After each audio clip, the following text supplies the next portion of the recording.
भारत में हर साल टनों फल और सब्जी उगाई जाती है। माल अगर तेजी से बाजार न पहुंचे तो खराब हो जाएगा। अक्सर माल पहुंचने से पहले किसानों को अपनी उपज की कीमत नहीं पता होती कि वो कितने में बिकेगी। तमिलनाडु के त्रिची में एक स्टार्टअप कंपनी इसे आसान बनाना चाहती है। हमारी सप्लाई चेन खेत से घर तक है। हम माल हासिल करते हैं और अपने गोदाम में ले आते हैं। व्यापारियों को सप्लाई करने से पहले वहां उसे छांटा जाता है। वे उसे खरीदारों को बेच देते हैं। हम लोग ट्रेडर को सीधे सप्लाई करते हैं, क्योंकि जब उपज अलग अलग चैनल से बहुत से दलालों के जरिए पहुंचाई जाती है तो कीमत बढ़ सकती है। फिर नुकसान भी हो सकता है, क्योंकि माल खराब होने वाला है। कंपनी इस तरह की 25 गाड़ियों से किसानों की फसल इकट्ठा करती है। कंपनी कहती है कि इससे किसानों को बाजार जाने की जरूरत नहीं होती और संतोषजनक कीमत मिलेगी या नहीं, ये चिंता भी नहीं रहती। जब किसान अपनी उपज को बाजार में खुद लेकर आते हैं तो उन्हें आमतौर पर अगले दिन ही बिक्री मूल्य के बारे में पता चलता है, लेकिन ई संधाई अलग ढंग से काम करता है। किसान फसल तैयार कर हमसे संपर्क करते हैं। जैसे अगर वो 50 किलो टमाटर उगाते हैं तो उसे उठाने के लिए हमें फोन कर देते हैं। 5 मिनट में हम उन्हें उठाने का टाइम और सटीक बाजार भाव बता देते हैं।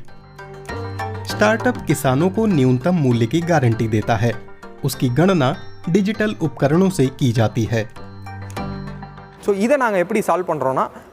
अपनी वेबसाइट के डैशबोर्ड पर हम दाम दिखाते हैं। किसानों और खरीदारों के लिए ये पारदर्शी तरीका है। ऐप ग्राहकों के भी काम का है। सुबह 10 से शाम 8 बजे तक उन्हें अगले दिन कौन सी चीज चाहिए वे ऑर्डर कर सकते हैं। माल आधी रात तक गोदाम में पहुंचा दिया जाता है। उसके बाद उसे क्रेटों में भरा जाता है। तड़के 2 बजे सब्जियों को बाजार और खुदरा विक्रेताओं तक पहुंचाया जाता है, जो आगे ग्राहकों को बेच देते हैं।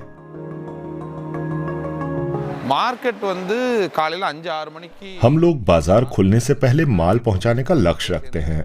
उसमें हमें 3 से 4 घंटे की बचत हो जाती है। खराब होने वाली चीजों को बचाने के लिए वो समय कीमती है। ग्राहक तक उसका सामान तरोताजा पहुंच जाता है।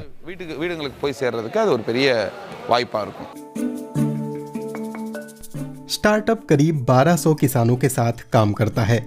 उसकी सेवाओं से उत्पादकों को राहत मिलती है। खासकर दूर दराज के किसानों का समय और संसाधन दोनों बचते हैं। हम किसानों के समय की कद्र करते हैं। ई संधाई माल ढुलाई की लागत के अलावा किसानों का समय और ऊर्जा भी बचाती है। आज स्टार्टअप में करीब 200 लोग काम करते हैं। आगे और विस्तार की योजना है। अगले साल बिक्री को 5 गुना करने का इरादा है। कंपनी के संस्थापकों ने देख लिया है कि सप्लाई चेन मजबूत रहे तो किसानों और ग्राहकों के बीच की दूरी कम हो जाती है। इसमें फायदा भी दोनों का है।